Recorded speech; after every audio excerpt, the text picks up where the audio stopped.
So, how the hell are you? Oh, I'm doing really good. How are you doing, man? Yeah, I'm fine. Just watching my dog doing fuck shit. You know, schooling, work's working. Yeah, we're right in the middle of like holiday season. So, and then to compound it with you also being in school is not super fun. Yeah. Yeah, I didn't choose the greatest time to go back to school and like adjust after a decade. Well, I don't think there would have been any better time to do it, if we're being totally honest. Yeah, either way, it was going to suck. You just have to jump in at some point. Yeah, but it's happening. Echo. Echo's like, we forgot in our intro. You have to do the intro now. Oh. Good job, Echo. Yeah, thank you for letting me know. So I mean, we got to get a little bit of bullshit. Yeah, just a little bit. Yeah. So that's Echo. I'm Karina. I'm Clark. And welcome to It's Always Spooky. Yep. It's always spooky. I have to do a very quick little shout out to whom I think is our biggest fan. Yeah, I was hoping you would because I was thinking about it too. I feel like we should give Pavel a little shout out because I think every time we've uploaded, which has been like 3 times now, I've gotten a little text the morning of. It's like, oh, I can't wait. I get to do horror homework. Oh, that makes me so happy. And to get positive feedback in general on episodes that were crunchy. Yeah. Real crunchy. Has been crunchy. Yeah, that's been really cool because it's only going to get better from here. Yeah. And especially once like both of us are in a space where we have bandwidth to do like a lot of research and really get into things, it's going to just get better and better. Yeah, right now it's still very much a social hour, but that's what we originally did it for, so that's what we need to do it for. Yeah. And, one day if people start throwing money at us, then we've got time that we can set aside for it and like do the thing, but we got full-time jobs. For the time being. Yeah. We're both very busy people, but that's all right. What are we talking about today? We are talking about the icon that is Misery.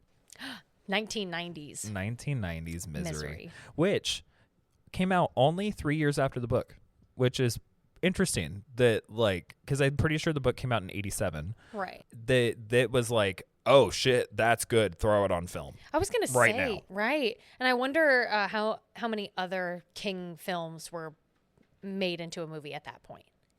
Oh yeah, I don't know. Echo's being Snoopy.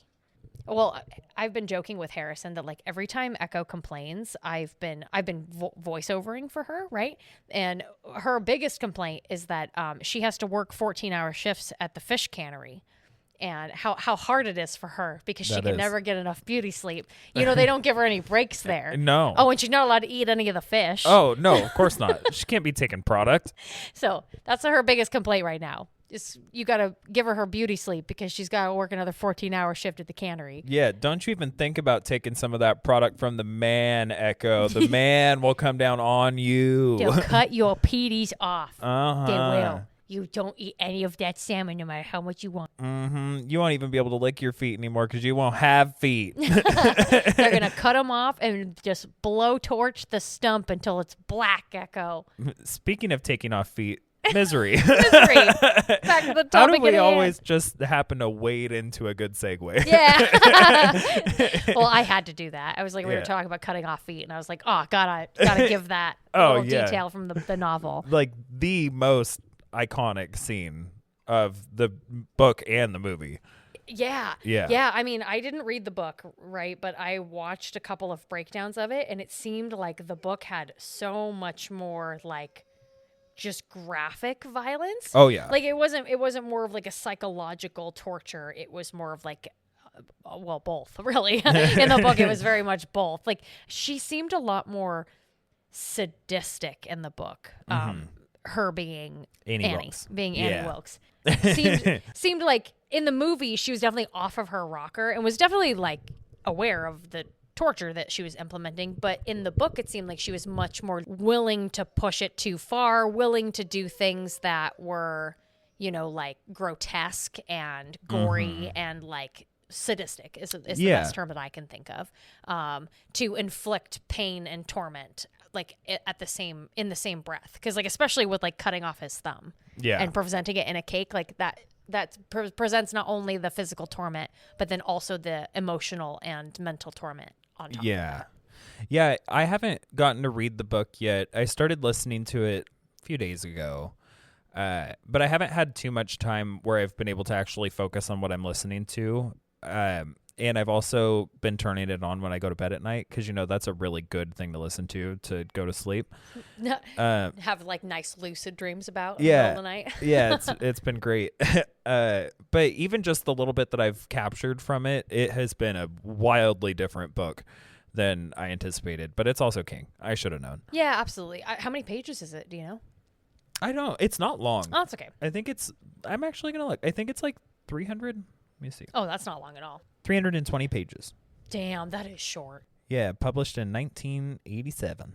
Well, before we get into, our big four, I'll do the title card real quick. The title card was kind of not boring necessarily. No. Like it was the cool typewriter font Misery, but it was red and it was on the snow background, so you just have the landscape background. Yeah. So that was super, super fun. I think the tagline was, it was this Christmas, expect misery or something like that. But I want to look it up real quick. I really liked the poster. Mm-hmm. So they had a poster for the YouTube video that I purchased, and it was the typewriter, but the sheet that was coming out of the typewriter was Paul Sheldon's ankle being hobbled. Love. Yeah. That's so good. Yeah. So I thought that was kind of good because it was specifically for the movie. But and then they have another one where it's just the cabin in the. That's the one I remember. In the snow. Yeah. Oh, there it is. Taglines. It's this Christmas there will be misery. I also saw this one, which I liked, which is Paul Sheldon used to write for a living. Now he's writing to stay alive. Ooh. Yeah. Ooh. So I wrote a little bit of a summary. Don't know how good it is. My brain might have done something. It might have not. But it says, many authors have rituals they perform throughout the writing process. For Paul Sheldon, those rituals include a stay at the Silver Creek Lodge, a glass of Dom Perignon, and a cigarette.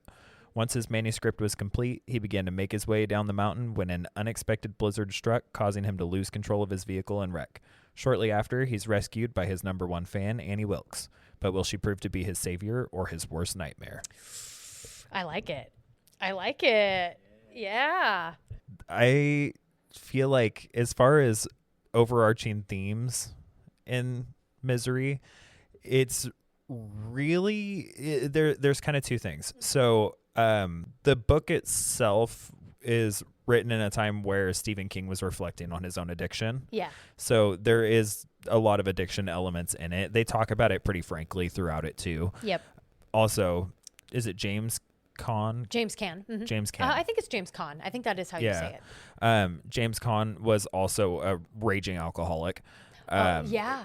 He even came to set and they did a whole day of shooting while he was just violently hungover, right. And they ended up having to toss all of that, and he offered to pay for it and everything. But there's addiction elements all throughout this, both in story and in actual life.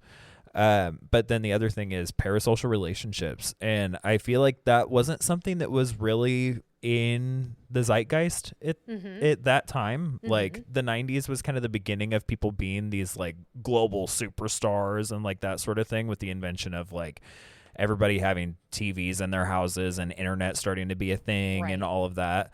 But this was kind of the first real toxic parasocial relationship that I feel was just put in everybody's face. Yeah, absolutely. Yeah. It was, it was the first Stephen King work, at least that had been adapted to film, that had no supernatural or science fiction elements to it. Yeah. So it was very, very realistic. And I think just to further your point about how it, there are a lot of themes about addiction in this, because I know that King has specifically said in interviews that he's confirmed that it is about his addiction. But it also has a lot to do with just it's the culmination of all of King's uncomfortable interactions with really big fans of his. Yeah. And wrapped all into one character and then taken to the far extreme. Yeah. Yeah. And the thing is, being somebody who up until very recently existed on social media, this doesn't seem that extreme anymore. Not anymore. I mean, probably just because it was the example to be set. Yeah.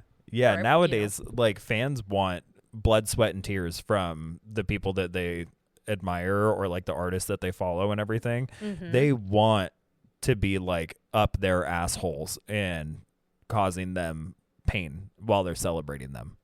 Yeah. Isn't that interesting? Yeah. So strange. It is just super interesting. I don't ever want to be famous. No, I just can't. I just couldn't even imagine. Well, I just can't imagine, like, you know, this guy, Paul Sheldon, just like anybody in that time frame, right? Being that famous, having people that are absolutely insane, crazy, obsessed with you, right? Because, like, I've personally had stalkers before, and it's not fun. It's a very like unsettling feeling to just be like, okay, I literally can't do anything without feeling like, what if they're there? What if they show up? What if they know where I am? What if they follow me home at night? You know, any and all of those different feelings. I think this is definitely one of those movies that came out that probably caused people to like lock their doors at night and make sure that their windows were shut. Yeah, because like she even says in the movie something to the effect of, oh, yeah, some nights I would just go up there and see the light on in your cabin and just think about, like, what you were writing. Yeah. And that terror of him being like, he didn't even know. This person's been watching the ever-living fuck out of him, and he had no idea. Oblivious to it. Yeah. Yep, absolutely. But then the second that he came to and she said, I'm Annie Wilkes, he's like, oh, you're my number one fan. So he knew that she existed in all of that, but he didn't know to what effect she was his number one fan. Absolutely. Oh, there's so many layers to that too. Yeah. Just like, I'm sure, like, you know, she had his signature somewhere at one point, right? Like a picture of him with his signature on it. And you have to think, like, he signed so many signatures in his career of being a writer that, like, he probably doesn't remember her, right? But maybe he saw her enough times that, like, something in his subconscious recognized her. Yeah. There was also, I thought it was interesting, and I didn't read the book, but in the movie they have this kind of dreamscape sequence where he's like coming up from the drugs and stuff, and so you hear her say like a couple of things like over and over again. I'm your number one fan. There is nothing to worry about. You're gonna be just fine. I'll take good care of you. And I think it's just his brain like processing what she's telling him in real time, but to him it's slowed down because, you know, he's still booting back up. Yeah. There is also just like a quick mention of a difference between the book and the movie. In the book, he very much so gets addicted to the medication that she's giving him. Yes. And in the movie, he feigns being addicted to it to try to manipulate her a little bit, but that's not actually like part of what he's experiencing. So just another little fun thing that it's like in the book, that lucidity is so in and out, and like accompanying that with having addiction kind of running the way that his brain is working. But also, this won't be the only time I say this on this podcast, but I'm going to say it. Shouts out to Family Guy, because Family Guy does a misery segment where it's Brian being Paul and Stewie being Annie, and it is so fucking funny and so good. So good. I feel like the first iteration I had of misery, like growing up, was from some sort of sitcom. It might have been Family Guy, because it was like a mixture of misery and Cape Fear. It was like some maid. I'm pretty sure that was in Family Guy. I think so. Or maybe it was South Park. I don't fucking It might have been South Park. I don't fucking I never really watched much South Park, so. I didn't either. So yeah. I'm not a big sitcom person. I think like it took me a long time to get into Rick and Morty, and that was mostly from the drugs. Yeah. It's mostly from weed. Oh, yeah. Like you had to like physically be so stoned you couldn't get up in order to like find most of those shows entertaining, at least in my opinion. I agree. That's the only time I watched any of them was because I was stoned off my gourd. Right. So you just physically couldn't watch anything different. Yeah, it's when you don't really need depth from anything. Yeah, I mean, don't get me wrong. Like I've watched some of those shows now, and like they do have like adult humor and like adult themes in them. So sometimes they do kind of like they're not just all about like poop and farts, right? Like that's not sometimes the joke, but like most of the time that's what the joke is. I'm also not at all saying that I'm not here for poop and fart jokes. Come on. I mean, everybody likes those every once in a while. Yeah, who doesn't love a good fart joke? Yeah. Should we? Or a dead frog on a string joke? Yeah. That's in a recording somewhere. Anybody who knows me, like, and has heard that joke, it just like brings a certain smile to your face. It's like, wait, what? I don't remember if it's in one of the really early episodes, but I know we have it recorded somewhere. I'm going to look. I'm going to figure it out. I want to find it. Should we get into favorite scene? Yeah, I don't think there's anything else. I mean, I could pull up the metadata, but I'd have to open my laptop, so I might wait to do that. I think I actually know a couple of things. I'm pretty sure the budget was $20 million. Damn. And James Caan was already like famous at that point. He was kind of a big deal in that moment. But this was Kathy Bates' kind of like breakthrough movie. Yep, I do know that. Yeah. Yep. How much did she get paid though? Good fucking question. Right? Probably nothing. In comparison. A lot of the filming was in Nevada. I was wondering. Yeah. Oh, okay. So budget, $20 million, and that's an estimate. Opening weekend in U.S. and Canada, it only made $10 million. And then gross worldwide, it has made $61,277,000. Jesus. Yeah. Holy shit. Yeah. It is directed by, Rob Reiner. Yes. I know that. Yeah, Rob Reiner. And then, of course, based off of the novel by Stephen King. I wonder if he helped, because I remember the last couple of Stephen King movies that we've done for both The Shining and The Mist. King helped with like the screenplay. Ooh, let's take a look. It doesn't say whether or not he did. It says that the screenplay was written by William Goldman. Okay. But Stephen King is credited as a writer. I just don't know if it's only for making the novel. Right. Oh, right. Yeah. Right, because they always do that, like based on the novel written by Stephen King. Like they probably did that for Misery. Yeah. But that's it for metadata. Do you want to do your favorite scene, or do you want me to start? You can go first. Okay. So my favorite scene was, well, I mean, honestly, this is just the scene that made me laugh out loud. I'm sure there could be a couple of honorable mentions for this scene. But for me, it was probably about 3/4 of the way through the movie when Paul Sheldon is writing this Misery Return novel that Annie is basically holding him hostage to write, right?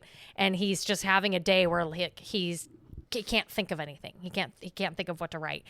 But he's just typing just feverishly on the typewriter, just like he's filling out this whole page. And he gets done and he pulls the paper out and he looks at it. And it just says, fuck, like 20 times in a row. I love how, I think it's like shortly before that scene, he says something to the effect of like, well, this isn't typically how the writing process works, but okay. Yeah. Oh, God. So that's my favorite scene, like, personally. So my favorite scene is, picture this, right? Police vehicle, police truck specifically, driving up the mountain, trying to go find where this potential lost star author has driven off the road. Yes. Right? I'm picturing it. Yeah. So, sheriff, old man, in the passenger seat. Deputy, old woman, in the driver's seat. Sheriff's wife. Yes. Right? So, Virginia. They're driving along, doing their thing. And Virginia slowly reaches over and puts a hand on, I don't even know his name. His name's Buster. Yeah. Oh yeah, now I remember. Because he's the sheriff, he's the chief of police, he's the chairman of the retired farmers committee. Like, yeah. I got it. But she slowly reaches over and puts a hand on his upper leg, and he pulls her hand away and puts it back on the steering wheel, I believe, and says, Virginia, how many times do I have to tell you, when you're in this truck, you're not my wife, you're my deputy? And then she says, well, this deputy would rather be at home under the covers with the sheriff. I love that they're at no point knowing that there is this like really like renowned author who has written this series of books that are like super famous, and everybody knows that he goes up to this lodge to go do his writing and that he has disappeared, and nowhere throughout that does the sheriff have any sense of urgency. No. None at all. No sense of urgency whatsoever. If anything, he's curious. Yeah. Yeah. Well, and I feel like, too, I don't know how, because, you know, obviously we don't know this guy's entire career, right? But when we first are introduced to him and somebody calls Buster, it was Paul Sheldon's agent. Yeah. Calls him to be like, hey, he always goes to this lodge.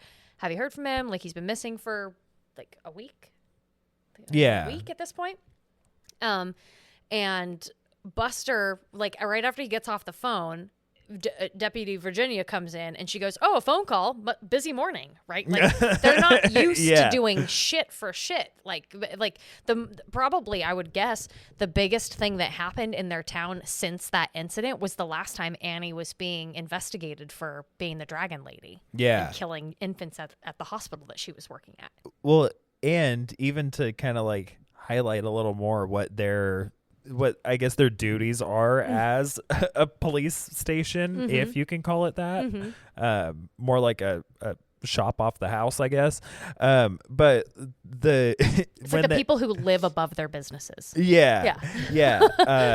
When Paul Sheldon's agent calls and she's expressing that like he's been missing for a week, she's like, am I being ridiculous? And he's like, well, maybe a little overprotective. Right. But like nowadays, if somebody's missing for a week, they're like, oh, they're probably already dead. Right. Yeah.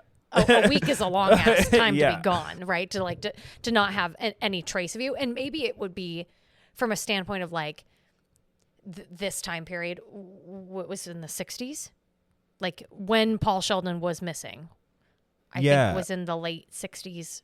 Maybe yeah, I don't remember. Early 70s. It's got to be maybe mid 70s to early 80s. Okay. Because I know that they say that he has to, like, part of his ritual is that he has to drive the 65 Mustang up the mountain to go to the lodge. Right, and I think right. even then it's kind of referred to as being more of like a classic car. I see. Yeah. And I brought that point up to be like, this is still milk carton age, right? Yeah. Where like when people go missing and they're gone, like they're gone for a certain amount of time, it's harder to track them. Like you're not able to track them by like their credit card number, or by like pinging their cell phone, right? You or have to, CCTV, right? So you have to find other ways to verify that they're actually missing. And for I'm sure a lot of like cases back then, like you didn't think they were missing for a long time because like not hearing from somebody for a week is not that out of the ordinary unless they were the kind of person that like you talk to them every single day. Yeah. Like you made some effort to reach out to them every day. Yeah. Whereas nowadays, if somebody texts you and you don't respond within 24 hours, they're like, oh, they're dead. Yeah. Or you can at least like you can at least go to the police station at that point and be like, hey, I haven't heard from this person in 24 hours. They would then do their due diligence to like do a wellness check, go try and verify that person is actually alive, you know, and then it would launch the investigation then. Yeah. I could see I'm sure there are still cases now that like if somebody were missing but they'd only been missing for 6 hours, you know, like a lot of times I'm sure there are police stations or investigators that could be like, how do we actually know they're missing or they're not just sleeping somewhere, right? Yeah. And it's like, yeah, every second counts, right? But like how much resources do we want to put towards this if it's not an emergency? Yeah, absolutely. And I also know that like the kind of the approach nowadays is they say something along the lines of like, and this could just be true crime TV seeping its way into my brain, but I think the kind of the approach now is if it's been over 24 hours,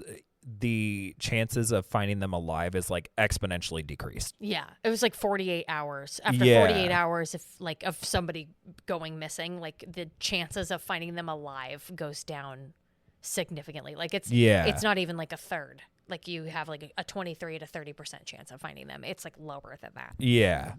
Yeah. So then to think that like back in the day it was like, oh, hasn't been around for a week. Yeah, you're being kind of overprotective, but like, I don't think you're know, overreacting. Yeah. Yeah. Come back when it's been a month. But yeah, they are, the sheriff and the deputy are the comic relief of the whole movie, with maybe the exception of the pig. And that scene was just like one of the few times in this movie that I actually got a good chuckle. Yeah, it was them driving down the road. Yeah. I'm trying to think if there's any other scenes that I really want to highlight. There were several monologues that Annie had that I really liked. Both when she was like in her super depressed state and she was like going through this like roller coaster, like this very, very much like a depression stage of just like, I know you're going to leave me at some point and I don't know what I'm going to do, but, you know, I have to go to like, I don't think she calls it, does she call it the laughing place in the movie, or is that just a book reference? Oh, I don't remember. I feel like that's just a book reference. It might I feel just like be a every book time she one. leaves, she just leaves. She doesn't tell him where she's going. Yeah. But in the movie, it seems like she's never gone for that long. No. And in the book, like there are sometimes she's gone for days. Yeah. Like to the point where like Sheldon can't go to the bathroom or like feed himself or take his pain medication, any of those things in that time that she's gone. I know in the book, there's a section where she's been gone long enough that he is like filtering urine. Yeah. To like drink it. Yeah. Which is fucking crazy. How do you do that? With a bed sheet? I think so. I think that's how he was trying to do it. Wow. Yeah. Fucking nuts. It's chaos. Fucking baller, bro. Yeah. Like I think it's crazy. Like I'm sure when they all, like all the writers and producers and them all sat down and like we're thinking, okay, which things can we take from the book and which ones do we leave out, right? Yeah. I'm just thinking about all of those different situations where they're like, oh yeah, maybe not. Okay, yeah, we'll dial back on that a little bit. Yeah, there's quite a bit of dialogue too, just from what I've remembered from the book so far. Quite a bit of the dialogue is exactly the same. See, I like that. Yeah. That's nice. Because yeah, you can dial back the gore a little bit.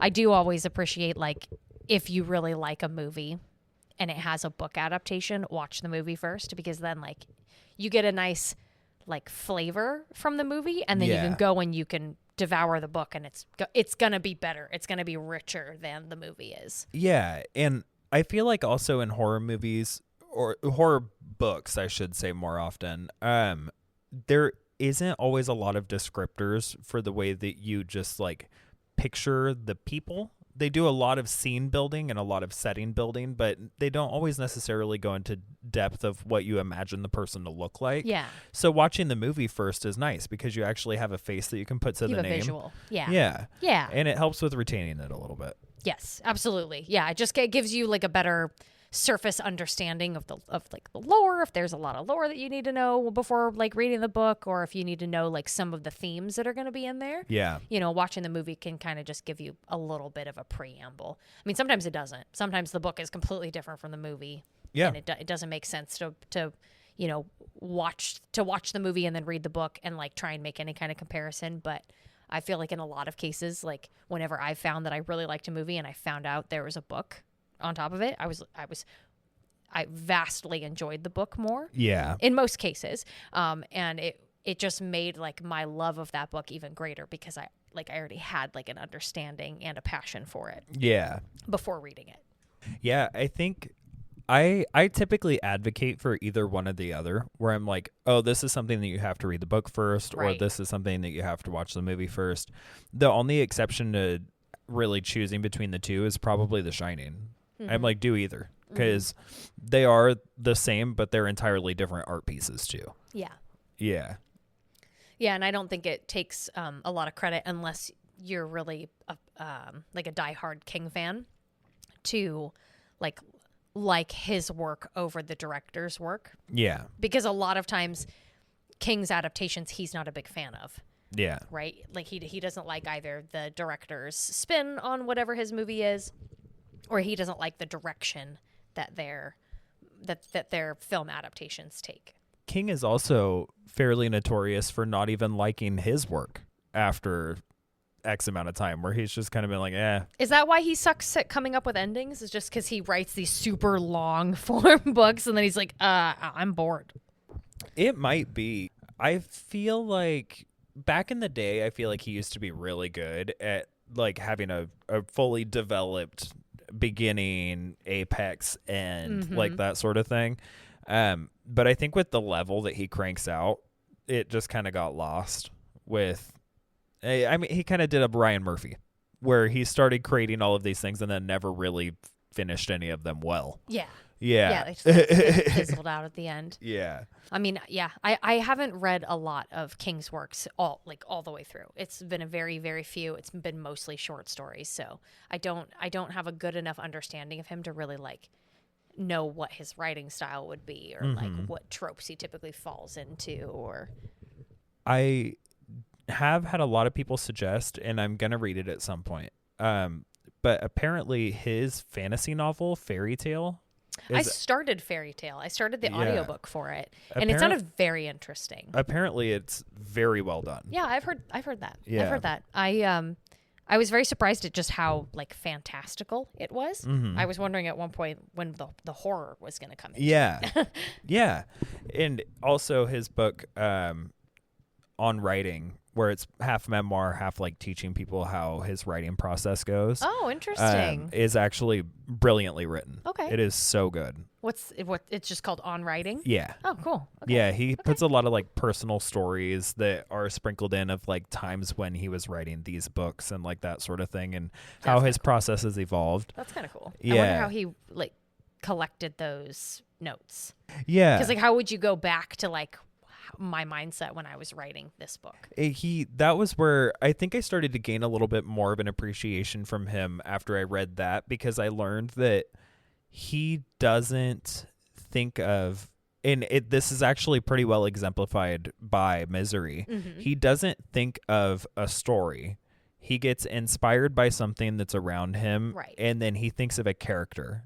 And what he does is he just writes what that character would be doing. Yeah, or how they would be reacting to whatever this thing is. Exactly. And so there isn't a storyline that he's like, oh, this is the ending that I'm writing to. I just need to make sure that it all makes sense by the time I get to that. Yeah. It's the, oh, shit, this situation just happened. How would this person organically react to this? Yeah. And then it kind of like the story is created afterwards, because you have to fill in those holes of how they would react, and it kind of brings about the rest of the story. Yeah. It's interesting. Yeah. And I don't think I've ever heard of authors who are very good at doing that regularly. So it was an interesting little thing. Yeah, that's super cool. Yeah. I don't do much writing, but I can appreciate it when somebody like kind of goes out of their way to one, write something that's outside of their wheelhouse, and then two, to just kind of pay it forward to other writers. Yeah. And I mean, he is prolific. He is labeled as the king of horror. Yeah. So for him to share even pieces of that, it's like, what are we? Yeah. We're just peons. How can we possibly absorb any knowledge that you have to impart? Yeah. Shall we get into scariest scenes? Yeah. What's yours? So I felt like my scariest scene was a bit of a cop-out. I put a couple of them on here because, other than this like kind of existential dread of like what would happen if you were in this kind of helpless scenario, nobody knew where you were, nobody was coming to help you, and you have this person who you kind of rely on because they're the only thing keeping you alive, but are also incredibly terrifying. Like, that was the only part about this movie that was scary, but it was also just like incredibly situational. Mm-hmm. So it was hard for me to actually like be scared of it, other than to be scared for this character. So I felt like I tried very hard when I was trying to find the scariest scene to think of it from like Paul's perspective, right? And we were talking about earlier how like the hobbling scene is probably like most people's top scariest scene. Yeah. But I think for me, it would probably be just like a little bit before that. And it's one of the times when Paul is investigating around the house when Annie's on one of her like trips to town, and he finds her scrapbook that she's left open for him. And he's just like flipping through her like last 25 years of serial murder crimes where she's been killing old people and babies and like all sorts of people in all of these different hospitals that she's worked in, and him just to kind of have this moment of realization, and it was open to the page of him being missing. So she's like collecting news articles of like people's obituaries and things of that nature, and it just being like this very much a realization of like, oh great, she's also a serial killer. Yeah. I just thought she was crazy beforehand, like a crazy fan, but no, she's like a fucking serial killer. Yeah. Now she just happened to find the perfect victim. Yeah. Or you know, and I think in the movie they do a really good job where like she, like you were saying earlier, she basically tells him that like she targeted him. Yeah. She when he says, "Oh, it was lucky you found me," and she says, "Well, it wasn't really luck. Like sometimes. Like I've been actually following you and like you know watching you. So it wasn't really coincidence. It was more like." And I think she even like took a job in that town on purpose, right? I think so, knowing that he would be around that area writing his book, right? So it was very calculated. Yeah. The more layers you peel back of her, the scarier she gets. Yeah. And she's already scary surface level. Yes, absolutely. So absolutely. I think that is what is truly scary about this movie is there is quite a bit of like a cat and mouse game where, you know, like she doesn't know that Paul's actually getting out of the room or not, and so she's kind of pulling things back. She like you can tell she's noticing things, but like she's just keeping it to herself. My penguin always faces due south. Due south, right? and then he's doing the opposite thing where he's trying to be sneaky, and then when she, you know, not when she confronts him, but like when she would like come in and why am I blanking on it now? Like he knows exactly how to kind of like pigeonhole her into places too, where she needs him just as much as he needs her.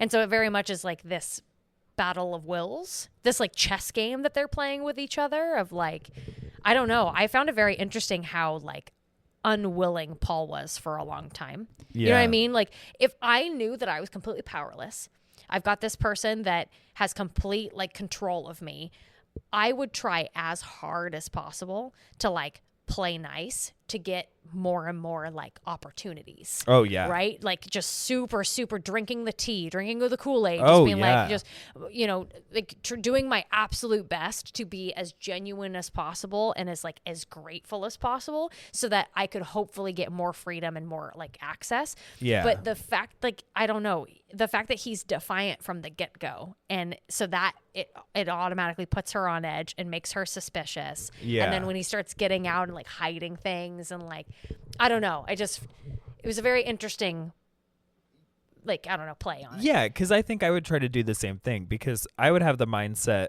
of, oh, if I placate and then I like lean into the gratitude and like how gracious she has been for like doing this for me and like really buttering up the situation, eventually there will be just enough trust there that she slips. Exactly. And I would be like dialed in on when that moment happens. Yeah.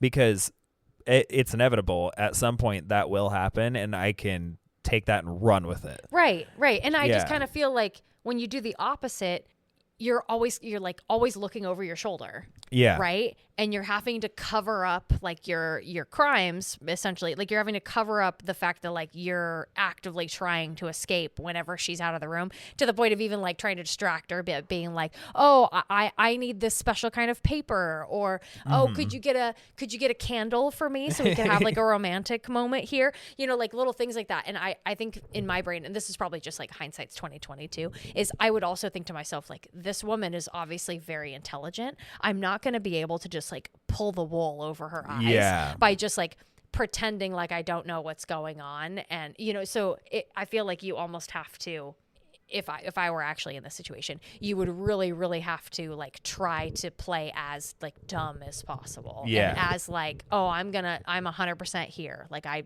and like, I was even thinking to myself too, when like she was kind of in a depressed state, and she was telling him like, I know you can't stay here forever. And he says like, you know, where am I going to go? Like, why am I going to leave? But at this point, he's tried so many times, like she doesn't believe him when he's saying these things. And so I was thinking to myself, I was like, how would I pivot here? And I would probably pivot to be like, look, it's obvious that I can't stay here forever. Like, I'm going to need physical therapy in order to be able to walk again. I have a daughter who is missing me right now that I really need to see, but like, we could still be friends. Like, I could still come and see you. And, you know, obviously that wasn't going to work. Yeah. Like, that wasn't, but still, that's how I would try and spin it, of like, it's very obvious that I can't stay here long term, but like, we can find ways to make it so that I'm not leaving you. And maybe she would be smart enough to be like, no, we both know that if you get any sort of an inch, you're just going to go to the police and throw me in jail. Yeah. But if he can somehow find a way to be like, no, why would I? No, I'm not going to throw you. You saved my life. You know, like, no, we're good. Like, I'm going to make sure that everybody knows your name. And like, I want you to come on press tours with me. And I want your face to be on the cover of the book, you know, like trying to really like sell it in the opposite direction of like, no, this could be the start of like our life together. Yeah. Kind of like a Gone Girl situation of making her the face of the franchise. Yeah, because even a difference between the book and the movie, in the book, she reads the manuscript without him asking, or like without him giving permission. Oh, really? Yeah, Oh, I thought she asked for permission is it in the book or in the movie? In the movie, she asks. In the book, she doesn't. Oh, okay. She just like reads it, and he gets really mad.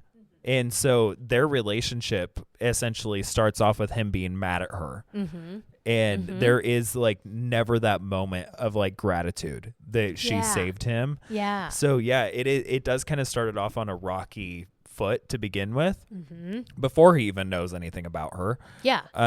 But then just that she would invade his privacy. Yeah. Basically, right. And then kind of going back to the moment where the rain gets to her sometimes and she gets a little sad. She get real sad. Why would he not prey on that vulnerability? She says something to the effect of like, see, I have this gun and sometimes I just think about putting bullets in it. And what she is expressing to you that she has suicidal ideation. Manipulate the fuck out of that. Right. Like, really, like that is your moment. Right. Yeah. Right. God. Fucking nuts, dude. Yeah. So it's crazy to try and think about like what you would do in this situation. Which truly, I know my fight or flight response is freeze. So I'm not going to do anything right. Do shit. No. Yeah. No. I'm just going to like hold my breath and just like hope for the moment passes as quickly as possible. You know that meme that was circling around of the fox in the snow and the wind, and it's just like his eyes are barely open and his hair's getting just trying to be like snow blown blind. back. Yeah, that'd be me. I just like, okay. What was your scariest scene? I wrote in all caps, Misery Chastain cannot be dead. You dirty bird. How could you? That was moment, a good one. The lead up to that scene too, because at one point she comes back from the store and she's all excited and she's like, Paul, they had it. Yeah. They finally had it at the store. I got Misery's Child and I'm going to read it. And every time she comes to check on him since then, she's like telling him what page she's on and like how the story's developing and how great isn't a good enough word, like is great insulting if I say that that's what it is, right? And that like this is the best thing you've ever written, and it's such a good like positive build to this relationship that's already been tarnished. Yeah. And it's like such a good positive build. It seems like she's actually starting to maybe trust him a little bit, and then middle of the night comes when she has prefaced earlier in the day saying, "Oh, I'm probably going to finish it soon," that sort of thing. And do you wonder if he like was anticipating? I think he was. I think he was too. I don't think he thought it was going to happen that moment, but I think he was waiting. He was like, "Oh fuck, she's not going to like the ending to this book." And so the scene that I selected as my scariest is she has just finished the book. It's like the middle of the night, and she busts into his room and just starts going off because he has killed the main character of this series. Right. The character that she named her pig after, like the reason why she likes him to begin with. Yep. I will say, to preface the scene too, because I like how they shot it in the movie at least, it's from Paul's perspective. Paul's like sleeping and you hear like her stomping down the stairs, and you hear the door open, because she's always been super nice whenever she's like opening and closing this door, and she comes in and she slams it, and when he wakes up, she's just standing there and she's fucking seething mad. Her eyes are fucking crazy and she's like breathing heavy. The choices for the way that these scenes are shot in this movie nowadays would be chaotic. Nobody is going to choose to have a face filling the entire frame of a shot like they did with her so many times in this movie, but it had the perfect effect. Oh, so and good. Being from his perspective, where without ever really having connected with Paul, because he's not a relatable character.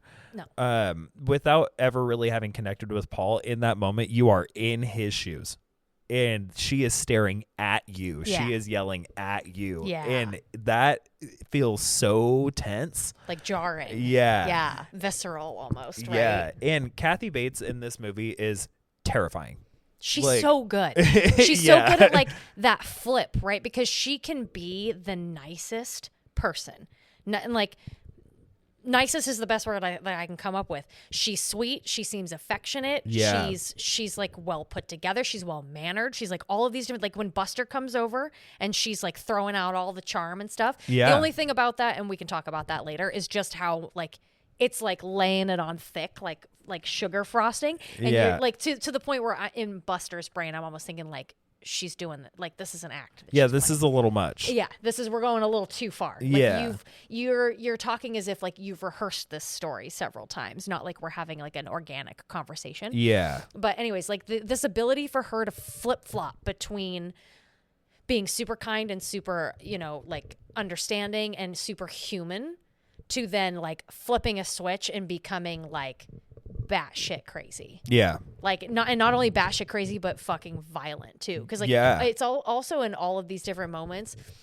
I know the first moment is like with the soup, when she's upset about his profanity and she spills some soup on his bed. I think in the book she threw the soup at the wall. Yeah. And she took so much time cleaning it up that he like was suffering there, like from the lack of pain medication or whatever. Mm-hmm. But in the movie, she just like yells at him like, "Oh, look at what you made me do." Right. Yeah. And then there's later when, he needs different paper.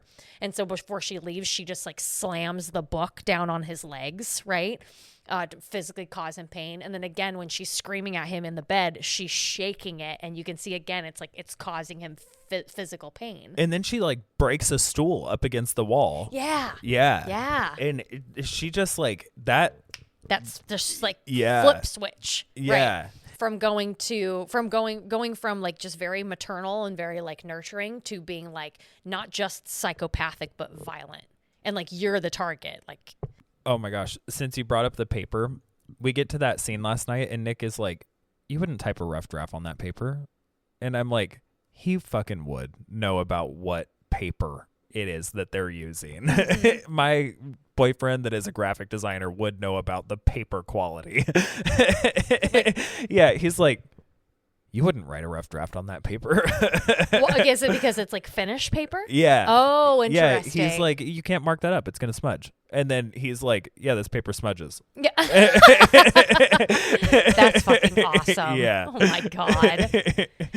It's so good. I did like that. I did like that detail because, in my brain, like I would have been in the same boat as Annie. Like, I don't fucking know what kind of paper you need. Like, be like my idol that I'm holding hostage at my house right now needs paper to write a book. I'm going to buy the nicest shit I can find. Exactly. Yeah. Yeah. Yeah. Just fucking It's just fucking crazy to think about. Yeah. I also just love like the fact that this was such a small town that like when Buster is doing his investigations later, he goes to the basically the only general store that's in town. Yeah. Where they sell literally everything from probably bullets to fucking reams of paper. Yeah. To books, And right? Because it wasn't just a bookstore. Because Yeah. Buster goes in and he's like, "Do you got any of the Paul Sheldon books?" And he's like, "Yeah, I got."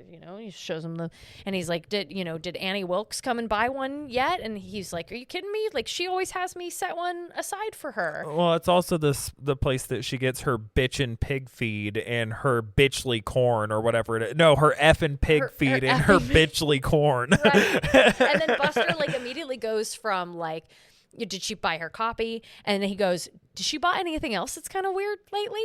Right? And he's like, no, I mean, unless you call paper weird.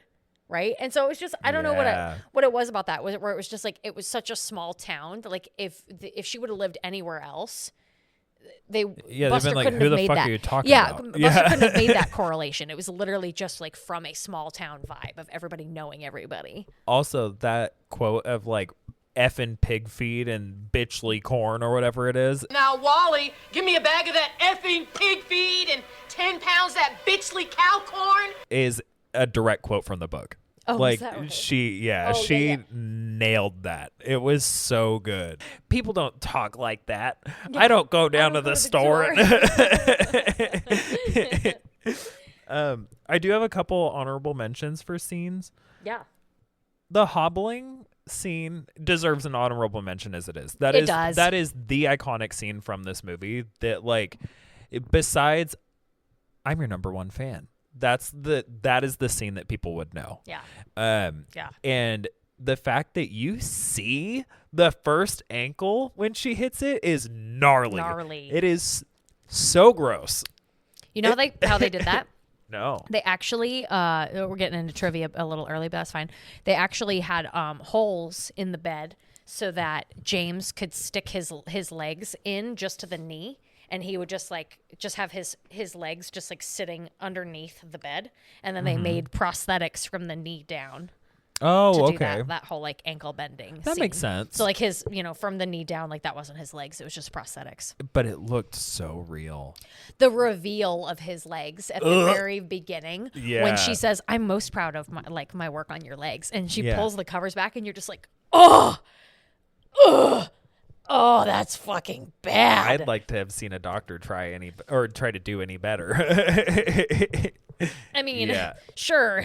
Give yourself more props, why don't you? Yeah. Oh, sweet Lord. I would say my honorable mention for scariest scene has got to be Buster's death. Yeah, that was my other honorable mention scene. Because honestly, like I feel like in the movie that would like if I was like going to the theater and I didn't know anything about it beforehand, that scene would have got me so badly. Like it looked really real. It was fucking gnarly. Yeah. It was not only like a gnarly scene, it's kind of this interesting, like I was telling you earlier that Buster literally like he's a very wholesome, very heartwarming character, but he literally dies of like main character syndrome. Yeah. Where he just like he's from a small town, he's the sheriff, but like he doesn't really know how to cover his back, and he really just like literally and he really just like he thought he was invincible in that moment. Yeah. And he really like he should have just fucking thought about it harder. He should have had backup. He literally shouldn't have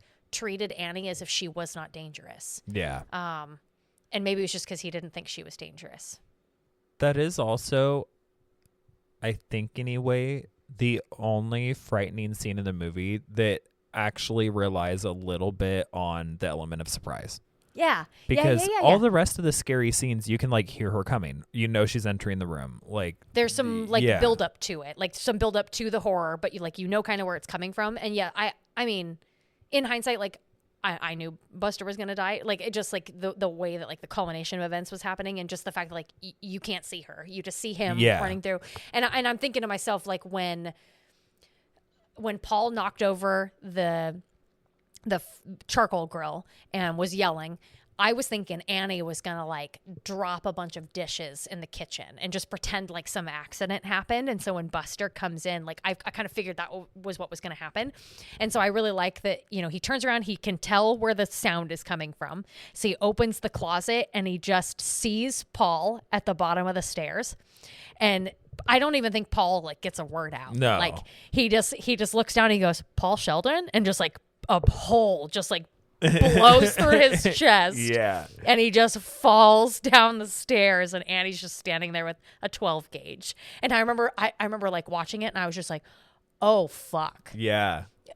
Yeah. Like that moment for Paul too. Just like that moment, like you could see all the color drain from his face. Just like that is the pinnacle of hope in this movie. And you get a fraction of a second that you get that hope. And then that rug's just like pulled out from underneath you. Yeah. Yep. It was it was a good moment. It was good. It was good. Yeah. I mean, it was really fucking sad. It was really sad. I fucking love that dude, man. Yeah. He's such a cool character. Rest in peace. This whole movie, I've watched it.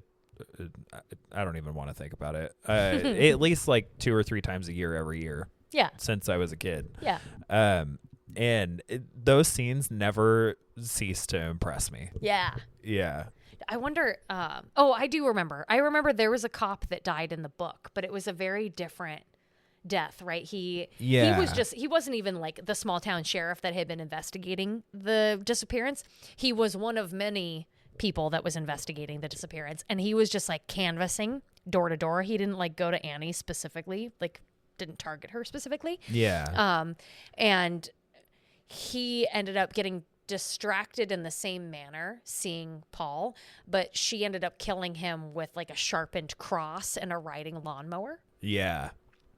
Yeah. So much more graphic and gory than just like a shotgun shell to the chest. Gosh. I cannot wait to actually like visually read this book because I don't retain much with audiobooks. Yeah. Like I can retain enough to remember the key basic points. Things. Sure. Yeah, but like when I physically read a book, it's the full experience, and I'm excited about that. Yeah.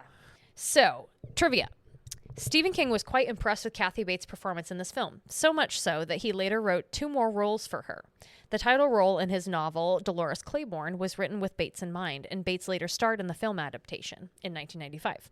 King also wrote the script for the TV miniseries The Stand. His original novel featured a male character named Ray Flowers, but upon hearing that Bates wanted to be involved in the miniseries, he rewrote the part as a woman, Ray Flowers, R-A-Y instead of R-A-E instead of R-A-Y, just so that Bates could play that part.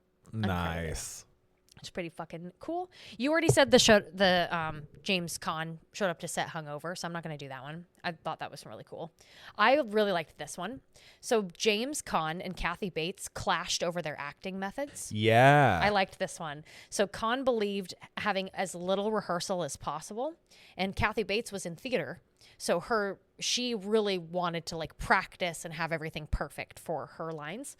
When she commented to Rob Reiner that Caan was not attempting to relate or listen to her, Reiner told her to use that frustration towards her character as Annie. Yeah. Which I thought was really cool.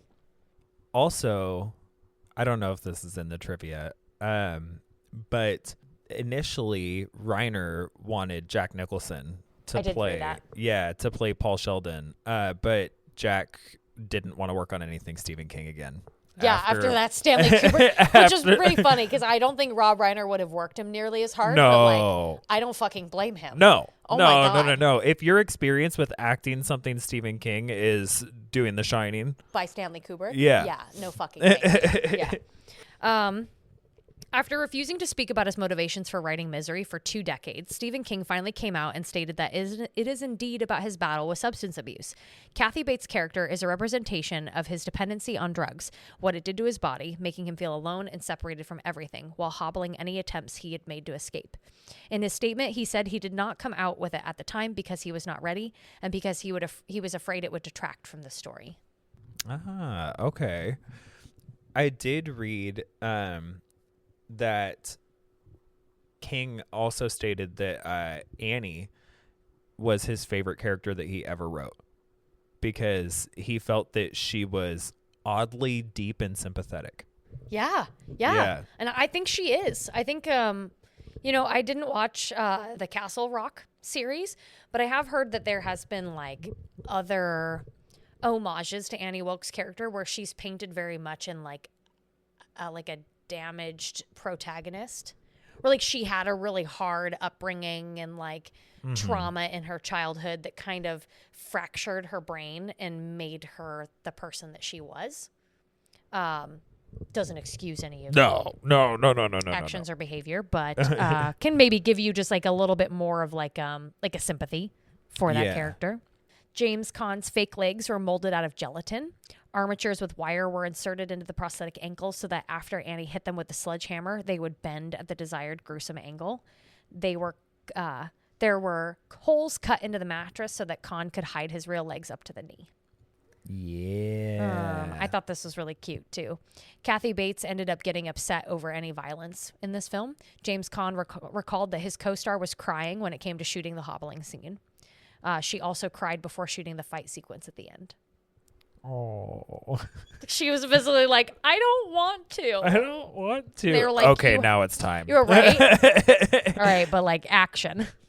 Other actresses that were considered for Annie's role were Bette Midler, Jessica Lange, Barbara Streisand, Roseanne Barr, Rosie O'Donnell, Vicki Lawrence, and the person who was actually originally chosen to play Annie was Angelica Houston. Really? Yep. And she had to drop out because she had a previous commitment. That is so crazy because Kathy Bates, Angelica Houston, and Jessica Lange have all been in American Horror Story. Yep. Apparently, Reiner noticed that Kathy Bates had been getting more and more isolated as she was playing the character, so he advised her that she needed to leave the character on set. She needed to make sure, like, she wasn't. Yeah. She wasn't, like, really falling out. Yeah, don't bring your work home with you. Yeah, right? Don't murder your husband at home. Like, don't do it. Oh, the weapons used by the villains in The Shining and Misery have been swapped. In the book The Shining, the weapon was a mallet. In Misery, it was an axe. In the movies, an axe was used in The Shining, and a mallet was used in Misery. Correct. Is that cool? Since we talked about the actresses that were considered for Annie, actors who were considered for Paul: Robert Redford, Warren Beatty, William Hurt, Richard Dreyfuss, Dustin Hoffman, Robert De Niro, Gene Hackman, Jeff Daniels, Ed Harris, John Hurd, Robert Klein, Ed O'Neill, Tim Allen, Robin Williams, Harrison Ford, Mel Gibson, Morgan Freeman, Kevin Kline, Denzel Washington, Bill Murray, and Bruce Willis. What? Yep. What? And Dustin Hoffman declined because he didn't like violent movies. And as we stated before, Jack Nicholson was not about to do another Stephen King movie. Yeah, no thanks. Apparently, Richard Dreyfuss said that he didn't like the script. That was his reason not to. He didn't like the script. Yeah. Interesting. I found a crazy credits on here. Misery the pig was credited as herself. Hell yeah. Like cute. Hell yeah. That's all I have for trivia. Let's see if I have anything else. I should give a quick shout out to probably to CZsWorld, because I watched 2 horror histories for both Paul Sheldon and Annie Wilkes, and they were both incredibly helpful to just like get a good like timeline of both of those characters. Yeah. Oh, I don't know if you've ever heard of the Vile Eye on YouTube, but they do a series called Analyzing Evil. And Ooh. I really like it because they're mostly like longer form content of just like in-depth analyses of villains specifically. Okay. I'm going to have to check that out. Oh, this was a fun one. Just like Paul Sheldon's malfunctioning typewriter, one of Stephen King's first typewriters had a faulty end key. I did remember that trivia. I'm glad you brought that up. It's like an homage to the fact that like he also had a typewriter with a similar problem, right? Yeah. And also it's funny to me that, and I don't know if this parallel's drawn in like any of the trivia stuff or anything, but it's funny to me that Paul Sheldon is famous for writing romance novels, and Stephen King got his start writing smut. Really? Yeah. What? Yeah, he wasn't necessarily writing smut, but he was writing horror for smut magazines. Yeah, because they used to do like little short stories in them. Oh, I see. Yeah. Interesting. Yeah. So let's hop on into ratings. So Let's fucking do it. I'm So you're at your parasocial relationships were your weapon of choice? Yeah, so my weapon of choice is parasocial relationships. For quality, I'm going to give this a 5 out of 5. There are a lot of stylistic choices in this movie that I don't think would be made today.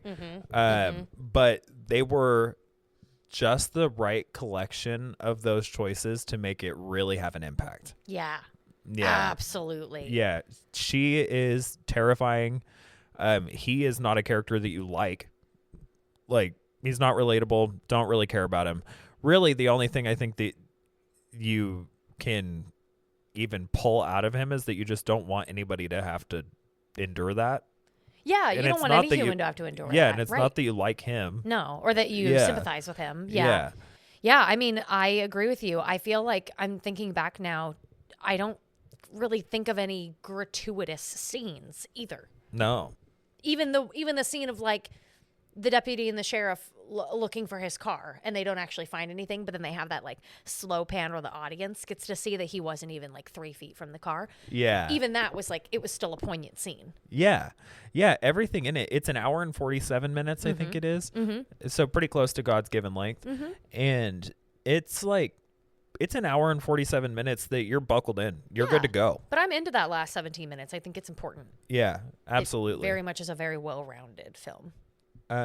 For scariness, it's not a scary movie. It's unsettling. Yeah. Back in the day, I'm sure it was terrifying. I just feel like it's like situational. Yeah. In order for it to be truly terrifying. Like, yes, this is a situation that would fucking suck. Yeah. If it actually happened to you, which Yeah. is like a once in a million opportunity. Yeah. Yeah. And so for me personally, it's like a 2 out of 5. But I wrote a note that says, unless you're my mom. My mom has a really specific fear with horror movies where if it's something that could happen in real life, to her, it's automatically like it is 5 out of 5. automatically terrifying. Right. And so I think for her, this movie is probably pretty scary. Yeah. Like refuses to watch The Strangers. Like that. Anything that could be a little too close to reality, she's we ain't like, watching Hush with mom. No. Well, no. And her thing too is like, she said last night, it's something along the lines of like anything that could make her feel uncomfortable when she's home alone. Yeah. Yeah. It has to have a supernatural element to it for her to be like, okay. So yeah, scariness, 2 out of 5 parasocial relationships, or maybe it's the degree of parasocial relationship. I don't know. User's choice or listener's choice. For rewatchability, I put 5 out of 5 because it's not a long hour and 47 minutes. It's actually a pretty quick hour and 47 minutes. And it's one of those movies that like when it hits wintertime and it starts getting cold outside, I want to watch it. Sure. Yeah. It's got a little bit of terror. It's got a little bit of cozy. It's not hard to watch. It's that perfect like isolation movie too, where you're like, okay, I'm buckled in. Like I might scare myself a little too much watching this because I have done the thing where I've been like snowed into the house and that's the movie I put on. Yeah. Because I'm like, oh, have you ever put it on The Lodge? Maybe we should cover that one of these times. Oh, we should. We absolutely it's another like should. cabin and isolated in the snowstorm, like. Yeah. But lots of fuck shit happens. Yeah. Ooh, we should do that one. Yeah, I'm down. We should look at our list and see if there's some that we want to like. Let's see. Do. Yeah, because even if we find some movies that are definitely more like winter oriented, we can always adjust the schedule. Yeah. Or even if we don't want to adjust the schedule, we could drop some bonus episodes. Yep. I'm down. Be like, Merry Christmas, The Lodge. The Lodge. So that just as an average, that averages out to 4 parasocial relationships or a degree of a 4 out of 5 parasocial relationship. Love it. For my rating, I think for my weapon, I'm going to go with a book weapon. I don't remember if this is a movie weapon, but I'm going to go with a typewriter. A 50-pound typewriter. It's kind of in the movie. Yeah, like she definitely gets beat with it, but like Not That's as much. it. She doesn't trip over the cable multiple times like she does in the book. No, and she don't die. Yeah. Yeah. Yeah. Well, she don't die from being beat with the typewriter. Right. I think in the book, she died from the typewriter, but it took a while. Like it took a long time. Oh, right? yeah. Like I don't actually remember in the movie how much time had passed between like. No, I'm pretty sure he just kills her right then, right? Because in the book, he like incapacitates her and then locks himself in another room and passes out and then wakes up and like she's still alive and having to go back and like fight her again and then her just eventually succumbing to her wounds. But in the movie, it's like they just have a brawl and he eventually overpowers her and kills her. Yeah, so in the movie, she is tripped by Paul, falls and cracks her head on the typewriter, but then she gets back up and then he stabs her with the pig statue. The like metal pig figure. Oh, thing. okay. Yeah. Okay. But then in the book, he hits her with the typewriter because he burns the manuscript and she bends down to grab it and he hits her with the typewriter and she falls and lights on fire. Right. And then they're wrestling and he shoves the hot ashes into her mouth. Right. And it's like, choke on it, bitch. Right. And then like, I think she bucks him off and then she trips over the typewriter cable and hits her head on like the mantelpiece. And that's what knocks her out. But then I think after it knocks her out, like he just goes to another room. Like he's so. Yeah. Like not distraught. He's so injured that he has to like go in another room, lock himself in there and like also passes out. And then they have another brawl like later. Yeah. And she does ultimately die from the fractured skull, but she's out in the barn holding a chainsaw. Right. Yeah, it's just for like, just some random little extra. But I love that weapon. A 50-pound typewriter. Fucking typewriter. Hell I yeah. love when like there's that moment when Paul's like writing and then he stops for a second and you see him pick the typewriter up and he's just like doing presses over his head with it. Yeah. You're just like, oh fuck yeah, man. Oh yeah. Get that strength up. So yes, I'm gonna do a 50-pound typewriter. So for quality, I also did a 5 out of 5. I just kind of feel like from start to finish, this movie was very well done. There isn't a single scene that I think is taken for granted. And I think it tells a very like cohesive story from beginning to end. Yeah. And I like the way that it unfolds too, where you start with this very charismatic, nurturing character. You see some breaks in character and you're like, okay, maybe we can make do with this. I know it's awkward and uncomfortable, but like maybe we can make it work. Yeah, maybe it's even just a little bit of like cabin fever. They're stuck out there. Sure, yeah. Isolation, all that stuff, but then it just like slowly starts to come undone. Like I really like these moments in the very beginning when Paul is still kind of like oblivious to what's going on and she's like, "Oh yeah, I went into town." And he's like, "You went into town so the roads are open?" And she's like, "Well, the one to town is but I called your agent." It's like, "Oh, you called her, so the phone lines are open?" Well, the ones here are. The ones in town are. Right. And so it was just like this like back and forth of like her just straight fucking gaslighting him into thinking that she's taking care of him and is in like full awareness that once he can go, he will go. Yeah. But it's very clear very quickly that like he's not going anywhere. She's not letting him go. No. She's not just going to take him to the fucking hospital just because the road's open. Well, and I'm sure from the very beginning, she knew that this is endgame. Yeah. Like, there's no way that she's going to get out of this. He's famous. Yeah. Well, and she was a serial killer, too. So I'm almost thinking to myself that, like, she chose him as a target, right? To the point of, like, moving there and, like, kind of waiting for the perfect opportunity. And so in my brain, I'm thinking, like, yes, it wasn't like a happenstance moment. No. Like she very much wanted this scenario where she could have complete control over him, maybe see if she could somehow force or convince him to just live with her forever, right? Yeah. Whether it was just Munchausen's by proxy and she kept him perpetually sick and he just hung around and said, "Okay, I'm fine with this life." Yeah. Or, if he would just eventually like naturally fall in love with her and they would just like live happily ever after, or if her end game was, "No, I'm going to keep him here and I'm going to play this game for as long as possible, and then once the game's no longer working, I'm going to take us both out." Because it was like almost like a Romeo and Juliet situation. Yeah. Right. That she had like concocted in her own brain. Yeah. Yeah. Oh, 5 out of 5. 5 out of 5. Easy. Yeah. Scariness, I went more like 2 to 2.5, just because for me it's so situational. Whenever I think of things that actually terrify me, I think, what's the odds that this is actually going to happen to me? Yeah. And the odds of this is very, very, very, very low. Not that low, not as low as maybe some people. Yeah. But low enough that it just doesn't really provide a lot of scariness for me. Stay away from nurses. Yeah. I mean, God. I just can't even imagine, like, just even stalkers in general. Like, if you just had like a stalker that just like kidnapped you on your way home from work one day, and just like, how you would navigate that situation. Like, I just can't even imagine.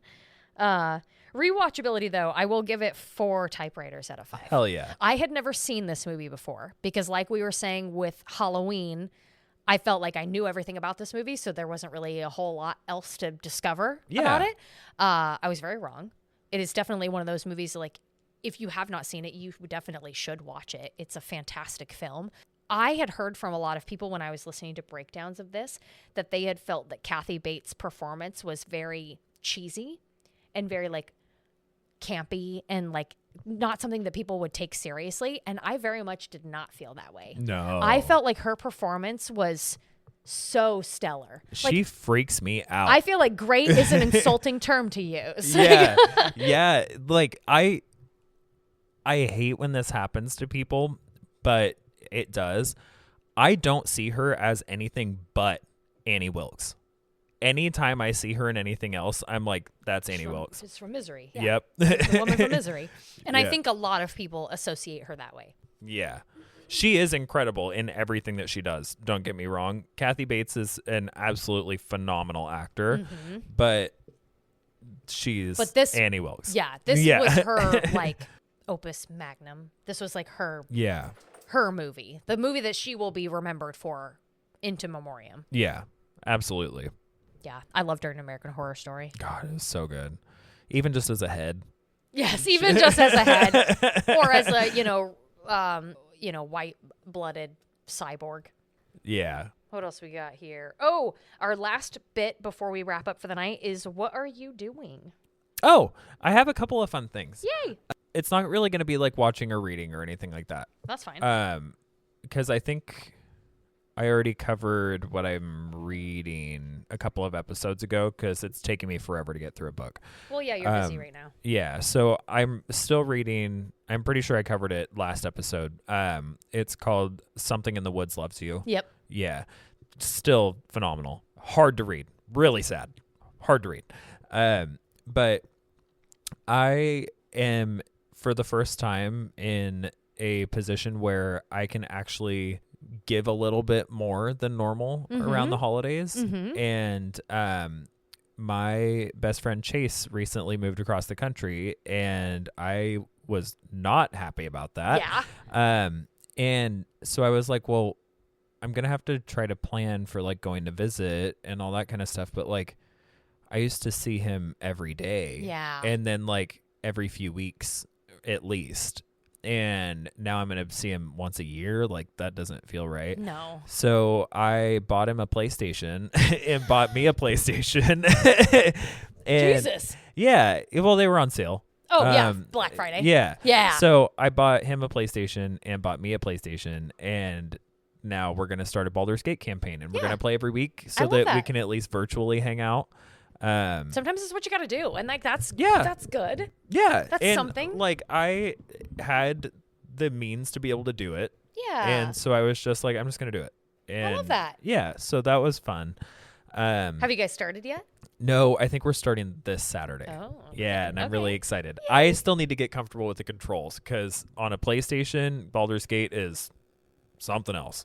Yeah, because you've been playing it on Steam. I've been playing it on PC. Yeah, got it. So still got to get used to the controls. He's playing it and trying to like get a little bit more familiar with just it in general. But apparently it does split screen very well. It does. And online as well. So at some point after he and I finish a campaign, we're going to get Mayette and Nick controllers, and then we're all going to start a campaign so that we can all hang out. That's cool. So that is something that I'm really excited about, something that I'm glad I was able to pull through with. And I like schemed with my it to make sure that he didn't know and everything. And it was really fun. That's super cute. But it arrived on the day that I finally got to go and hang out with Harrison, which is another fun thing that happened. Yeah. I was so stoked to be able to actually like go outside, spend time with Harrison. He and I have never really had a chance to connect outside of just like going to dinner and that sort of thing. Right. Or like you come into the house. Yeah. Or just like going over to the house or anything. And we've known each other since high school. Yeah. So it was cool to be able to actually go be outside for a few hours with him, just spend some time going on a hike and get to know him a little better. And that's definitely going to be a highlight of this part of the year for me. Yeah. Yeah. So where did you guys end up going? We did Dog Mountain. Yeah. Out in the gorge, which Okay. is not an easy hike. That's what he was saying. He was saying it was really, really steep. Yeah. It's a hike that is forever recommended on like every list of like, these are the Portland hikes that you need to do. I wouldn't recommend it. Unless you really like hiking. I've done it like 5 or 6 times at this point, and I hate it. Like the view is great. Don't get me wrong. The view is great. Yeah. Hike's terrible. Yeah. You need like a walking stick Yeah. for the way down. But like the view was great. The hike was great because it was spending time with Harrison. Yeah. Yeah. Yeah. I was really happy you guys got some quality time. Yeah. He's a cool ass dude. He is a cool ass dude. So that's kind of what I've been up to. Okay. Yeah, Okay. my Spotify Wrapped and Apple Music Wrapped was released, and I found out that I have been either screaming sad or a pop girly for the year. So Oh. that's the other fun thing. All right. The recaps that show up and you're like, yeah, all right, I didn't do that. Yeah, it's been A Day to Remember, Chapel Roan, and Noah Kahan all year. Noah Kahan's definitely been in my top 3. That, Bo Burnham, and Walk Off the Earth. It's been a lot of those 3. How about you? What have you been up to? What have I been up to? I got injured last week. That was super fun. I've been doing a lot more rock climbing recently because I have a little rock climbing group that's been going. Actually, are you coming with us on the 11th? I am. Fuck yeah. Yeah. Hell yeah. But yeah, I just went the day before yesterday, and that was a lot of fun. But yeah, last week I went with a couple of my friends because Pavel actually needed to. Shouts out to Pavel. Shout out to Pavel. Hopefully you pass your test next week. But yeah, I was helping him with his lead belay test. So instead of like top rope rock climbing where you're attached to one end of the rope, your climber's attached to the other, and it's like connected to like this big like cylinder at the top of the route, and you just belay them as they're climbing. In lead rope, you're both on the ground and the rope's also on the ground. And as your climber is climbing up the wall, they're clipping themselves in to the wall as they're going. So there's a lot more like danger that's involved. There's a lot more risk that's involved with lead rock climbing. And so you have to pass like a test in order to be able to do it in the gym. And Pavel ended up taking like a 25-foot fall probably, because he ended up missing one of his clips and then falling as I was giving him slack to his like second to last bolt. And I got launched into him as he was coming down. But it all turned out fine. I was sore for a couple of days. I slept for most of the holiday weekend. I drank a lot of water. Yeah. The way that this played out in my head, because you sent me a video. I sent you a video. Yeah. But the way that it played out in my head was just like Looney Tunes. Like, yeah. It was straight up like you guys were both in the air and like saw one another and were like, you shouldn't be here. I shouldn't be here. And then it was just like Yep. Yeah. It definitely, in hindsight, like happened in slow motion, right? Like I remember the moment him coming off the wall and like this, like Looney Tunes, like, whoa, I can't grab the wall anymore. And then like watching the loose rope going through the quick draws, like up the route, and then pulling me up as it went. And it was funny because I think when he landed, right, I kind of tucked my head down and he landed on my back, and we both like were suspended in the air at the same height. And so both of us, like, I looked over him and I was like, hey, you good? And he's like, yeah, are you good? And I was like, yeah. And lowered him down to the ground. But I swear to God, I looked over at the instructor, who handed me my glasses that had flown off of my face. Yeah, who and popped your head back onto the socket. And his face was white as a sheet. Like, he was just like, oh my fucking God. Like, the good news is, worst case scenario already happened. Yeah. So like, yeah. I was so proud of Pavel though, because, you know, after that disappointment, you know, after this like potential injury, like the instructor asked us, we took a second, and he's like, okay, if you want to, you can finish the rest of the test. I'll let you do the belay portion. Karina can climb the route. And then the next time you come in, we can skip all that bullshit and you can just do the climbing portion. And so Pavel was like, okay. And he looked at me. He's like, do you want to do it? And I was like, yeah, I can climb this for you. And he's like, no problem. And he finished that just fine, lowered back down to the ground. And the guy was like, okay, cool. So the next time you come in, just come find one of us. And like, we're just going to skip all that other bullshit. And you're just going to do this one section. Nice. So when does he do that? I would assume he's either going to do it on Sunday when we go on the 8th, or he's going to do it on the 11th. Okay. I don't know. I kind of figured, because I think when he took it with me, he had tried the week prior, but at the Beaverton Rock Gym. Oh, okay. And the reason why he failed there, I'm pretty sure, was because the Beaverton Rock Gym, their walls are 3 meters higher than the ones in Portland. That's an extra 15 feet of route that you've got to climb. Yeah. You know? And the hardest part about lead is that the further up you climb, the more tired you are. So the more sloppy you are. And I felt like personally with the Beaverton or the Portland gym that we went to, the route that he had to do was really hard. Like in my personal opinion, like when I had to climb it, because I climbed it before when I passed my lead climb the first time, the lead test. But the second time I did it with Pavel, it was fucking strange. It was a weird route, like where it was almost like a trick question every time you had to clip, and it shouldn't be a trick question on a test. I even saw, because there's a moment in the video, like right before he falls, where I don't know if it was you or somebody else said, like, don't forget to clip. It was the instructor. Yeah. Dan. Said, don't forget to clip. And just the little bit of backtracking that he had to do, I was like, what is that reach? Yeah. Like, that didn't make any sense. Yeah. And that was that was a big problem, is just like for lead climbing, instead of just climbing up the route, you very much have to be aware at all times that it's your job to clip yourself into the wall for both your own safety, but also your belayer safety. And so when you're lead climbing, it's really important to be like aware. Like every time I get to a bolt and I clip myself into the bolt, I take a second to look at the next bolt. Like, okay, where am I going? Because you never want to be climbing and then hear your instructor go, don't forget to clip. And you realize that like the clip is out of your reach now. And now, like you were saying, if you have to you've down climb at this point, you're already nervous. You're already above the last clip. So like if you do fall at this point, you're going to take a pretty significant fall. So you've got all these factors that are like working against you. And so that's why like I know when Pavel and his wife Stevie started lead climbing, they texted Eve and I, and they were like, holy shit, we get why you guys do all that clipping practice now. And Eve and I are like, yeah, because we don't want to have to think about it. Like, I am so curious what it's going to be like going climbing with you guys, because when I had gone climbing with you, I was still very much so like, it was only the second time I had even gone. And the fear of heights was bigger than anything.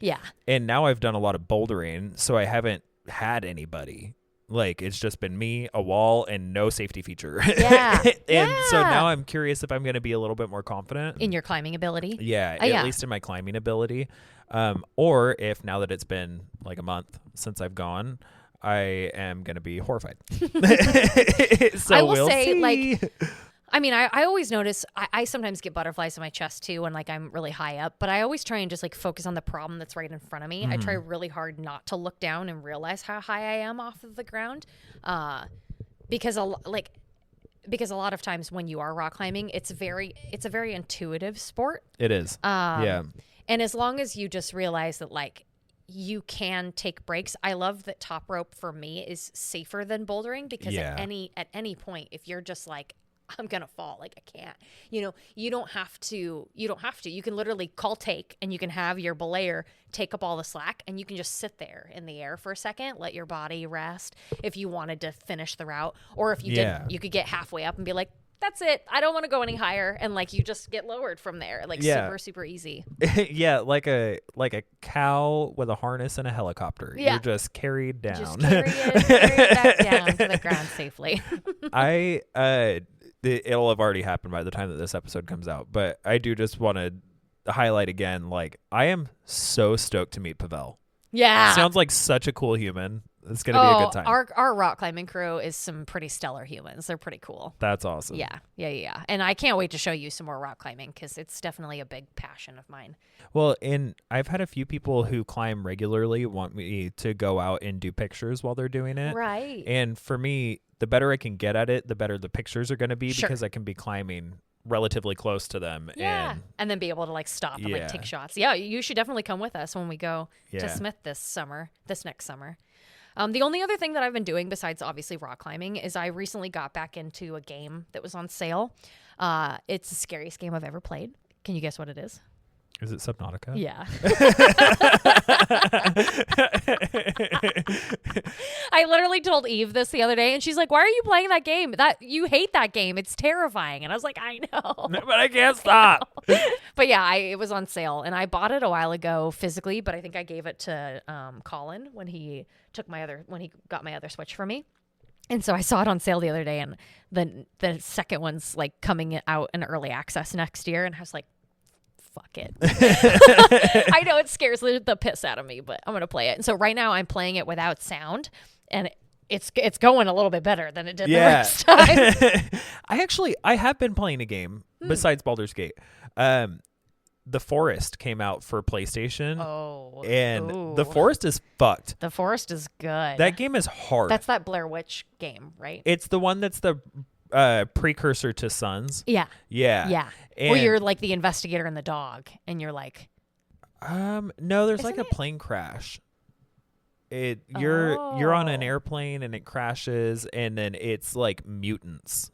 I think there was like testing going on an island. Oh, I'm thinking of something completely different. Wait, are you thinking of Sons of the Forest? It's almost exactly the same, but it's the first one. Oh, interesting. Yeah. Okay. But yeah, it's the first one. I think the second one you're going there to investigate. You're finding a group of like missing people or something like that. I'm thinking of the game Blair Witch. Yeah. That's the game I'm thinking of. Okay. But no, The Forest it's not necessarily scary. Like there's mutants, they're weird. It is what it is. But is it like a survival crafting game? It is a survival crafting game, and it is fucking hard. That's like Subnautica. Yeah. Okay, Subnautica isn't really hard, but it's just like terrifying. Yeah, it's like I had crashed, I'd collected all of the items around the crash, and I went to just go find a spot to like put up my camp, attacked by like 10 mutants, and I'm on the easiest setting that you can be on without it just being like, go through and build a fort. Like creative mode. Yeah, like right. creative mode. Right. And I got like a smidge away from dying, and I had only even been in the game for like 10 minutes. Oh my god. Yeah. It's like Valheim. Yeah. Where it's just like it's like a survival crafting game, but they took the training wheels off, they threw gasoline on it, lit a match. They're like, have fucking fun. Yeah. They like lit a Roman candle and shoved it up your butt, and they're like, time to go. Yeah, have fun. Yeah. Do your best, I guess. And then I've also lightly dipped my toes into Green Hell, which has been fun. Also survival craft. I like survival craft. Very similar to The Forest. It is. Right? Yeah, it's like tropical The Forest. Yeah. Okay. Yeah, I love survival crafting games. Like other than Subnautica, Valheim is probably my second. I want to give that a shot. That one is really fun. I like it because it's third person. It's not first person. And it's cozy. It's got there is like a steep learning curve when it comes to combat and like exploration. But I think once you get past that like hump, it can be really fun. The progression is really slow.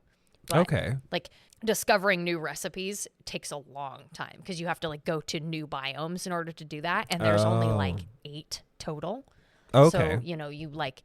And they're very much like progressional. You don't start in 1 and you can immediately go to 7. You have to like go to 2 and then 3 and then 4. Like you can't skip steps. Oh, okay. Because you'll just get fucked like immediately. But it is really fun. I do really like it. I might give that a shot. I'm realizing that survival craft is the niche. my shit. Mm-hmm. Yeah. That and Phas. Yeah. Yeah, Gotta and play Baldur's more Gate. I finally gotten Harrison into Phas. To the point where We talked about it on our Mm-hmm. hike. Yeah, he was like, I'm finally starting to get it. Like, yeah. Yeah. It was really cute when I was playing with him and Colin a few like last week or the week before, and Harrison just kind of felt like he was just standing in the middle of the house while Colin and I were like, I got over here and I got EMF 5 over here and blah, blah, blah. And like doing all this stuff. And so like after we played with him, we got off and Harrison was like, could just the two of us play? And I was like, yeah, do you want to do the training? Because then the training will teach you how to like use each piece of equipment. He's like, no, I just kind of want you to tell me. Like, I just don't want, like, I want us to play again with Colin, and I don't want to just stand in the room and not know what to do. And so we just played like 5 or 6 different hunts, and it was just super funny because I don't think we did like a single hunt. We did like 3 pieces of evidence every time we'd get out before like either of us got hunted, or like if one of us died, we'd just like throw it and just like mulligan. I love that he like playing with you and Colin. He was like me playing with you and Colin and Emilio. Yeah. Where you guys like kind of knew what you were doing. Well, Colin very much knows what he's doing. Yes. And then you and Emilio are also very like educated on the game at this point. Right. And I just kind of feel like I go in and I'm like, the circus. Yeah. I'm like, I know I'm gonna die. Right. But do I die in this room? Or over there. Yeah. That's what I love about Harrison is that his favorite thing to do when we play Phas is he just tries to get a picture of the ghost, which I really appreciate because like I'm not doing that to fucking save my life. No, absolutely not. If I see like even a hint of a ghost, I'm out. I'm like back to the van or like go find my hiding spot in my closet, hold the door shut. And he's like, where is it? Like he's looking for it. It's like, there's a red light event. Like it's gotta be in here somewhere. Yeah. God damn That's it. good. Or like every time we find a cursed object, it's like, ooh, what does this one do? Like, how many pins can I stick in the voodoo doll before I get a reaction? He has more balls than I do because the second I even like get a hint that ghost is out, I'm like, bye. Yep. Bye. I essentially just like dematerialize. Yeah. It's like every time like the hunt starts, I think my fawn response kicks in and I just stand there like literally like this. My character's just standing in the game and I just wait to hear the death music and I'm like, cool. Yeah. I swear it's from an outside perspective, it's probably like, Clark, how did you teleport in this game? That's not something you can do. Like I just vaporized myself and teleported back into the van. My red flag with Phas is that I don't tell anybody. Like if the hunt starts or like if something happens and I'm in danger, I'm always just like, I'm dead. Yeah, I'm dead. I don't like wait. Right, no. Don't try and run away. No, don't try and hide or anything. You just like the moment you hear the door shut, you're just like, I'm dead. Yeah, and everybody's like, where is it? And I'm just like, oh, I died. I don't know, I'm dead. I died. Oh, I'm dead. Yeah. Well, speaking of dead, bye. That should probably end the episode for the evening. Have a great night. That was a good segue. Yeah. Echo says, please pop off. I have to go home now. Bye-bye. Yeah. I want this cone off my head. Yeah. Very stupid. All right. Good night, everybody. Echo, say good night. It's always spooky.